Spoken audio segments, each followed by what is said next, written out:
it's Emily, and I'm really excited to be doing this video because I think that there's just so many different products and it's hard to decide what it is that you're gonna like and what's gonna work for you. And especially when you're talking about high-end products, you can't necessarily just try everything. I mean, either access or just financially, it's expensive if you wanted to go out and try, 10 different mascaras. So I know that I love watching these. It gives me an idea of what works for people and why it works. Obviously, not everyone's the same, and some of the things that I love might be something that doesn't work for you, but hopefully you'll find this helpful. Let's just get started. The first thing I'm going to talk about is brushes. In general, I just think that you want to find a nice set of brushes that's going to work for you.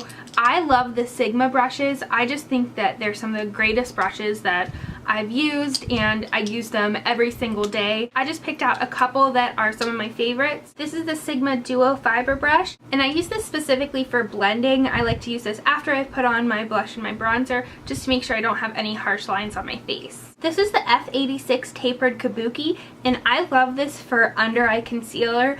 It's great to blend out the concealer, but it's also really nice for setting your concealer with powder. This is another brush that I use pretty much every day. I love a lot of their eye brushes too, but these are two of my favorites. This is the E25 blending brush. You can find a lot of different blending brushes like this. Just to compare, this is the Sigma E25, and on top is the MAC 217. They're both really similar, and I think that they both do a great job, but the Sigma ones are definitely more affordable. Another Sigma brush that's a little bit newer, I've been loving more recently, is the Small Tapered Blending E45. I think this is great for putting shadow on the outer corner or outer V of your eyelids and then blending it out with all in one brush. Sticking with applicators, this is the Beauty Blender, and I bought so many different sponges that were supposed to be dupes for the Beauty Blender before I just gave in and bought the actual thing, and I really could not find one that was as good as this sponge. I know it sounds ridiculous that one sponge is so much different from the rest, but it is just so much softer. I mean, this is mostly dry, and you can see how much give this has, and once it's wet, it's just so soft on your skin. It just really feels different from anything else I've tried. If you've seen like literally probably any of my videos, this is not going to come as a surprise to you. This is the Eve Pearl Anti-Shine Mattifying Gel, and I absolutely love this. I have it in fair to medium, and I just think this is great. My skin is oily to combo, and I just find that this is so great for helping me stay matte. Another primer that I absolutely love is Benefit's The Professional, and I'm really self-conscious about my pores, especially around my nose and my cheeks, and I don't think I've tried any other primer that works the way that this one does. Moving on to foundations and BB creams. The most impressive BB cream that I've used is this Smashbox Photo Finish BB cream. I have it in the color Light, and I just feel like this feels light like a BB cream but applies like a foundation. It gives such nice coverage, it's great for the summer, and I'm definitely gonna go back and purchase a full size of this once this mini size runs out. The next two foundations are both from Makeup Forever. This is the Makeup Forever Matte Velvet Plus. I love this. This is definitely my favorite high-end liquid foundation for summer. I have repurchased this. I have a couple different colors in it. This is something that I know I want to be able to use all summer long, and I will continue to repurchase this product. The next one that I have is the Makeup Forever Duo Matte Powder Foundation, and this is probably my favorite powder foundation. I also sometimes use this with a brush to set my liquid foundation, but when you use a sponge like the one that comes in the product, it really gives you such a nice full coverage appearance, and I'm so impressed with this product. I don't know if you can really tell, but I'm definitely getting like a big divot in the center here, and when this is out, I'm absolutely going to repurchase this. Moving on to highlighters, I have two of my favorites. This is from MAC, and this is the Mineralized Skin Finish in Soft and Gentle, and just like the name says, this really gives you a pretty highlight without being too much. The next highlighter I have is from The Balm, and this is Mary Luminizer. And this is just a champagne-y highlight. You can also use this as an eyeshadow. This gives such a pretty shimmery effect to the skin. I like a shimmery highlighter. If you don't like one that's shimmery, I would not recommend this because this is absolutely a bright shimmery highlight, but it's so pretty on the skin. I will definitely repurchase this if I ever run out, which I kind of feel like I won't because there's so much product. This is my absolute favorite matte bronzer. This is the Too Faced Chocolate Soleil bronzer. Even though I have lighter skin, I prefer the darker version of this. I love this to contour with. I love the smell. I love the look it gives. I just think this is an all-around great product. I would absolutely repurchase this. The next bronzer that I have is from Guerlain, and this is the Terracotta Light Bronzer. This is the bronzer that I like to use if I'm just trying to warm up my skin or dust something on the perimeter of my face. It's not too dark or too much, but it just gives such a pretty glow to your skin. I have a couple of blushes, and all the blushes that I chose, I love the line, and I did pick out some favorite colors, but I would recommend all of the blushes from the lines. This is a MAC powder blush. This one is in the color Mocha, and it's a matte color that is so pretty on the skin. I'm definitely gonna be using this a lot moving into fall. I just think it gives such a pretty color. And like I said, I love all of the MAC powder blushes that I have.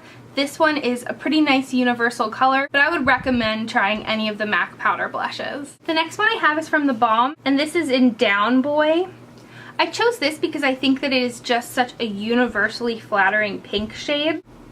But really, I don't think you can go wrong with any of the Balm's blushes. I love all of the ones from their regular line. I've only tried one of the In Stain blushes, but I think that one's great as well. I really just think that all of the Balm blushes are just so nice. The last blush that I have is from Tarte. This is one of the Amazonian Clay 12-Hour blushes.